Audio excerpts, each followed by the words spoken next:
சித்தமெல்லாம் நிறைந்த சித்தர்கள். அத்தியாயம் 1. ஆதி சித்தன்.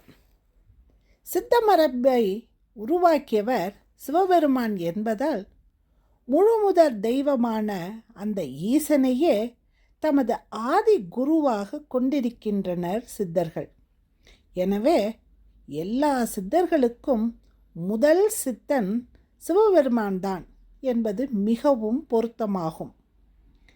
இவருக்கு வழங்கப்படும் வேறு பெயர்கள் ஆதி சித்தன், மகா சித்தன், முதல் சித்தன், எல்லாம் வல்ல சித்தன் போன்றவைகள் ஆகும். சித்தர்கள் மரபை உண்டாக்கியதாலும் சித்தர்களால் வழிபடப்படும் காரணத்தினாலும் சிவனுக்கு சித்தீஸ்வரன் என்றும் அவருக்கு அமைக்கப்பட்ட ஆலயங்கள் சித்தீஸ்வரங்கள் என்றும் பெயரிடப்பட்டிருக்கின்றன. எல்லாம் வல்ல சித்தனாகிய எம்பெருமானாம் ஈசன் சிவபெருமான் உமாதேவியாகிய பார்வதியோடு எழுந்தருளியிருக்கும் தலம் மதுரை திருத்தலம்.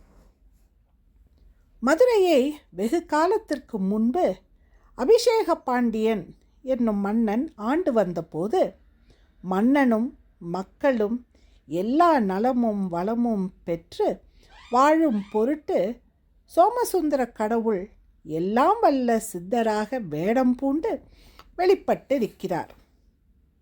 இம்மதுரை தலத்திலே சித்தராக வலம் வந்து எல்லாம் வல்ல சித்தரானது கல்யாணைக்கு கரும்பு தின்ன கொடுத்தது, அஷ்டமா சித்திகளை செய்து காட்டியது, கரிக்குருவிக்கு உபதேசித்தது, ரசவாதம் செய்தது, நரியை பரியாக்கியது, வைகையாற்றில் வெள்ளம் பெருகி வர செய்தது போன்ற பல சித்துகளை, அதாவது திருவிளையாடல்களை புரிந்திருக்கின்றார். மதுரை மீனாட்சி சுந்தரேஸ்வரர் ஆலயத்தில் எல்லாம் வல்ல சித்தரின் திருவுருவம் மூலவராகவும் உற்சவ திருமூர்த்தியாகவும் காணப்படுகிறது. சுந்தரேஸ்வரர் சன்னதிக்கு வடமேற்கு முனையில் கிழக்கு நோக்கி காணப்படும் சன்னதியில் எல்லாம் வல்ல சித்தரின் திருவுருவம் சடைமுடி தூக்கி கட்டிய கொண்டையுடன் வலதுகை சின்முத்திரை தாங்கி இடதுகை யோகதண்டம் ஊன்றி வீராசனத்தில் காணப்படுகிறது. சித்தரின் உற்சவமூர்த்தி உருவம் சுந்தரேஸ்வரர் சன்னதி மகாமண்டபத்தில் கிழக்கு நோக்கி திருமுடி பின்னி அலங்கரிக்கப்பட்டு தூக்கி கட்டிய சடைமுடியுடன் வலதுகை மந்திரக்கோல் ஊன்றி இதனை கரும்புக்கோல் என்றும் கூறுகின்றனர்.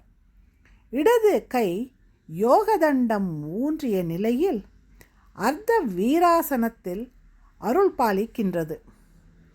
இன்னொரு செய்தி, சிவபெருமான் மதுரையில் சித்தராக அவதரித்தது போல் திருவானைக்காவலில் சித்தராக வந்து கூலிக்கு பதிலாக திருநீற்றையே அள்ளி கொடுத்தது மிக பெரிய ஒரு மதிலை கட்டியதாக வரலாறு கூறுகின்றது.